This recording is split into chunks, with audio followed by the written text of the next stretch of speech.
نستغفره ونؤمن به ونتوكل عليه ونعوذ بالله من شرور أنفسنا ومن سيئات أعمالنا من يهده الله فلا مضل له ومن يضلل فلا هادي له وأشهد أن لا إله إلا الله وأشهد أن محمدا عبده ورسوله. Allah subhanahu wa ta'ala says in the Quran, فَلَمَّا بَلَغَ مَعَهُ السَّعْيَ قال يا بني إني أرى في المنام أني أذبحك فانظر ماذا ترى قال يا أبت افعل ما تؤمر ستجدني إن شاء الله من الصابرين. And when Ismail alayhi salam was old enough to walk with his father Ibrahim alayhi salam, he said, "O my son, I have seen in my dream that I'm slaughtering you. So look what you think." He said, "O my father, do what which you are commanded. Inshallah, you shall find me among the patient." The dreams of the prophets are wahi from Allah subhanahu wa ta'ala, commands from Allah subhanahu wa ta'ala. When Ibrahim alayhi salatu wasalam mentioned this dream to his son, do you know how old Ismail was?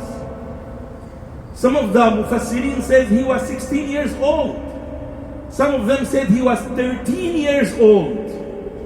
Imagine between 13 and 16 years, a child replied to his father and he said, "Oh my father, do whatever you commanded by Allah." He submit to Allah.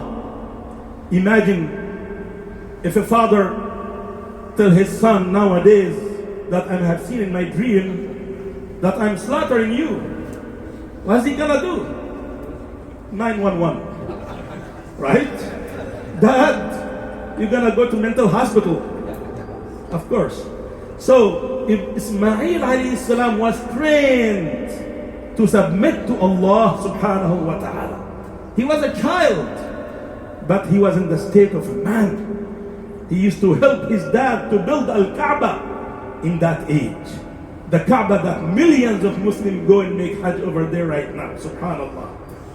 يجتمع الحجاج في مكان واحد وثوب واحد وقبلة واحدة ونشيد واحد. In these days, the Hujjaj gather in a single place, single dress, single direction, and a single rhyme. لبيك اللهم لبيك لبيك لا شريك لك لبيك إن الحمد والنعمة لك والملك لا شريك لك. There is no difference between white and black, poor and rich, men and women. All of them are humble to Allah subhanahu wa ta'ala. All of them forgot their possessions, their titles, their degrees, their everything. Now they are slaves of Allah subhanahu wa ta'ala. And that's how every Muslim should be everywhere and every time. We are slaves of Allah subhanahu wa ta'ala. Yesterday, the Hujjaj were in Arafat, the most blessed mountain. They call it Jabal al-Rahmah, the mountain of mercy, where Allah subhanahu wa ta'ala accepts the du'as. And today, they are going to throw the place of shaitan. When shaitan came up to whisper to Ibrahim alayhi salatu wasalam to weaken his iman and to disobey Allah and to stop slaughtering his son. He's whispering in his mind, telling him, "Hey, this is just fake dream, false dream. Don't go behind." 3 times in different places. That's why the Hujjaj go and stone those 3 places.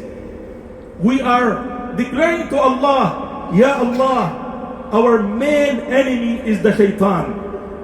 We are throwing him with stones, but it's just sign that we are throwing the shaitan when you disobey him.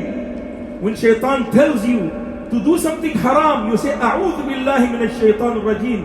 It's exactly as if you are throwing him with the stones. You are killing him. when you say أعوذ بالله من الشيطان الرجيم, and you disobey the shaitan. نحن أمة التضحيات, ما أسهل ذبح الغنم وما أصعب ذبح الشهوة المحرمة. Brothers and sisters, it is easy to slaughter the animals, but it's very difficult to slaughter our haram desires. نحن أمة التضحيات. التضحية بالحيوان درس للتضحية بالنوم لأداء صلاة الفجر بالمسجد. We are the ummah of sacrifices. Sacrificing an animal should be a lesson for us to sacrifice our sleep, and slaughter our sleep, and confirmed to attend the Fajr Salah at the masjid. It's a big jihad. التضحية في العيد درس لأن نضحي بمصادر الرزق الحرام ولو كانت كثيرة. Sacrificing an animal in Eid is a lesson for us to sacrifice and reject haram earning, even if it was a huge income. التضحية بالحيوان درس لبذل المال لتقوية الإسلام. Sacrificing an animal is a lesson for us to sacrifice and spend our money to strengthen the deen of Allah Azza wa Jal, especially in this country. التضحية في العيد تضحية للتدريب على التضحية بالوقت من أجل تعلم الدين. Sacrificing is a training for us to sacrifice our time, to find a time for the sake of learning our deen, increasing our knowledge in our deen, and come to the masjid in halaqat. الذبح في العيد درس لذبح حب الانتقام والكراهية. Slaughtering is an act of slaughtering desire of seeking or taking revenge, hatred, envy, and enmity. الذبح في العيد ذبح عقوق الوالدين. It also means sacrificing the mischief and wrongdoing to our parents and relatives. تناسوا ما بينكم من خلافات حتى نتمكن من تقديم شيء لهذا الشعب المتلهف على الإسلام. Dear brothers and sisters in Islam, let's overlook our brothers and sisters' shortcomings. Don't look at the faults of each other. Don't waste your time and focus on where we can make a difference in this nation and how we can become good ambassadors of Islam in this country. وللأخوات أقول التضحية في العيد هي التضحية بالموضة التي لا تتوافق مع شريعة الإسلام مهما كانت جميلة. And for the sisters, I say, sacrificing an animal in Eid means sacrificing fashion that does not conform with the Sharia of Islam, even if this fashion is very appealing. التضحية تحمل أعباء المنزل، أن نتحمل أعباء المنزل وتربية الأولاد على الإسلام. It also means to sacrifice for the sake of bearing your home duties and for the sake of raising our kids on the right path of Islam and Quran. هناك مخطط خطير أيها الإخوة. There is a very dangerous plan from Qawm Lut everywhere in the world to destroy the innocence and nature, the fitrah of our kids, of our generation. Please take this issue seriously, not lightly.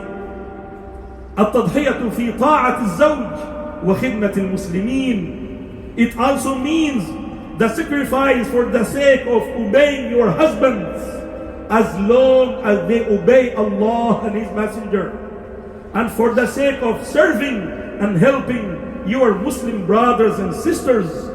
I know if there is any masjid success in its programs and activities, it means there are women behind that, who makes the masajid and centers and madaris success. the sisters, when they become volunteer and help, do you know who fixed all these beauty and design in the masjid last night? Most of them are the sisters. Jazahumullah khairan. May Allah reward them. And we need your help and their help to start, inshallah, new generation, new programs, new activities in this masjid. Ya akhawati, اتقين الله ولا تضيعن أوقاتكن حافظن على دروس العلم والزيارات في الله وحفظ القرآن. O Muslim sisters, fear Allah subhanahu wa ta'ala in yourself and do not waste your time. Life is one time only, it's not twice. Take care of halaqat of deen, learning the Quran and understanding the meaning of the Quran. حافظن على صلواتكن اعتزي بحجابك صلي رحمك رب أولادكن على الدين إن أسعد حياة هي أن نعيش ديننا. Fear Allah in your children and raise them on the correct path, performing your salah. Be committed to your hijab and be proud of wearing it. Relationship with your parents, seeking knowledge of Quran and Sunnah. This is the true happy life. Imam Ibn Taymiyyah rahmatullah alayhi says, إننا لفي سعادة لو علمها الملوك لقاتلون عليها بالسيوف. Indeed, we are in happiness that if the kings have known about, they would have fight us for it with swords. Even though Imam Ibn Taymiyyah rahmatullah alayhi was imprisoned 7 times in his life because saying the truth and haqq, but he's still happy with his life because he was saying the truth and supporting the deen of Allah Azza wa Jalla. Dear brothers and sisters, for the future of this masjid, Masjid al-Wadud, we have big dream and we need your support to achieve that dream, inshallah, so we can serve our Muslim brothers and sisters in our generations as much as you can. The masajid are our cave. Remember the story of the people of the cave? 7 young men, when they ran away from the bad environment where the king used to force people to worship him. He used to claim that he's a god. And if he know that there is someone worshipping Allah, he would kill him. So they run away together to hide in the cave so they can worship Allah freely subhanahu wa ta'ala. And Allah subhanahu wa ta'ala let them sleep for 309 years. Allah made them a sign. You can read Surah Al-Kahf in the Quran until the day of judgment because of those young men who run to the cave to worship Allah. The caves nowadays for the Muslims are the masajid to protect our deen, to protect our generations. So involve with the Muslim community. Do not isolate yourself from Muslim community, my dear brothers and sisters. I have received many calls from hospitals saying, we have a Muslim guy who died 2 weeks ago. He's in the hospital, in the fridge. There's nobody know him. His family members, his friends, nobody. Can you please come to see what we can do? Many brothers and sisters, nobody know them. So please, attach with the community. When you are sick, who's going to visit you to make dua for you? Non-Muslim? Or your Muslim fellow? When we die, who's going to give us shahada when we are dying? Who's going to give you shower to your dead body? Muslims. Who's going to give you kafan? Your Muslim brothers and sisters. Who's going to put you in the grave to bury you according to Islam? Your Muslim brothers. Who's going to make dua for you for mercy and to be protected from the punishment of Yawm al-Qiyamah? The Muslims. Who's going to take care of your kids, your family after your death? the Muslims. If you don't take care of them in your life, they're not going to take care of you when you die. If you come to the masjid and attach with the community, with their programs and activities, they will take care of you. We need to be one ummah in one hand, inshallah ta'ala. Dear brothers and sisters, in the end, I would like to say,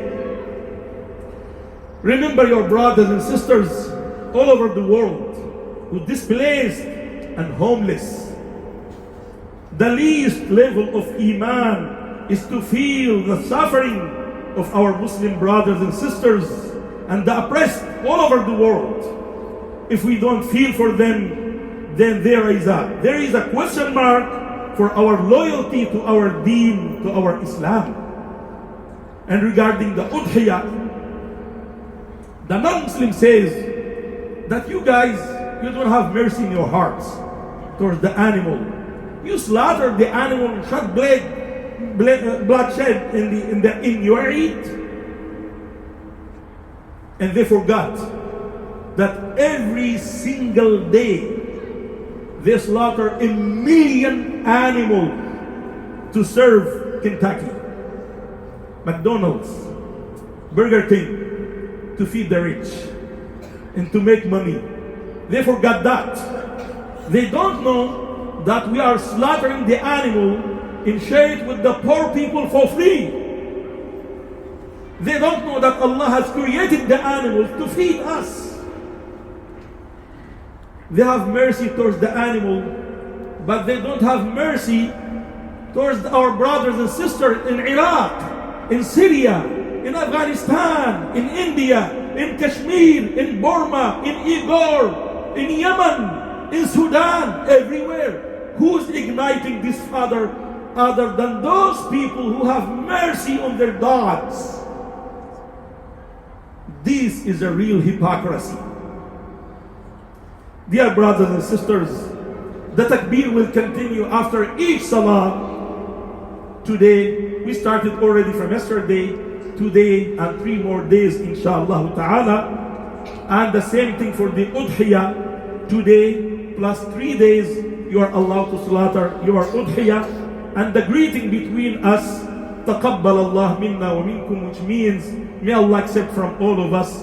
And also you can use your greeting according to your culture to each other, inshallah ta'ala. And let's do 3 takbirs, inshallah, and leave the tent for the sisters. Allahu Akbar, Allahu Akbar, Allahu Akbar. La ilaha illallah. Allahu Akbar, Allahu Akbar.